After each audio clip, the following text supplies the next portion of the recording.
ఇప్పుడు little hearts suppose ఈరోజు ఇప్పుడు మనం మాట్లాడుతున్నాం ఇట్స్ అవును, బిగ్గెస్ట్ బ్లాక్ బస్టర్. అవునవును. ఇది ఒక 5 days ముందు ప్రివ్యూ వేసాం. వేసిన రోజున కంగారు పెట్టారు జనాలు. పెట్టారా?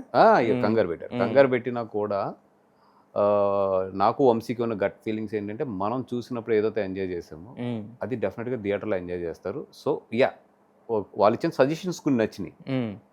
ఆ సజెషన్ తీసుకుని దాన్ని కరెక్ట్ చేసాం. ఇమీడియట్లీ కాపీని కరెక్ట్ చేశాను. ఓకే. డైరెక్టర్ కరెక్ట్ చేశాడు ఇమీడియట్లీ. చిన్న చిన్నవి అవి కూడా చాలా మైనర్. అది అసలు చేసినా చేయకపోయినా కూడా బాగానే డిఫరెన్స్ రాదు. బట్ అప్పటికి మాకు డైరెక్టర్ నచ్చినాయి అవి. నచ్చి ఆయన చేశాడు. ఛాన్స్ తీసుకోవడం ఛాన్స్ కాదు, అతనికి ఎందుకు కరెక్ట్ అనిపించింది ఆయన చేశాడు. బట్ 5 days ముందు కూడా అట్లా వచ్చింది. బట్ ఏంటంటే మనకంటూ ఒక కాన్ఫిడెన్స్ ఉంటుంది ఒక సినిమా ఇది రైట్ ఆర్ రాంగ్ అనేది. అది మాత్రం కొంచెం వెయిట్ చేస్తాం.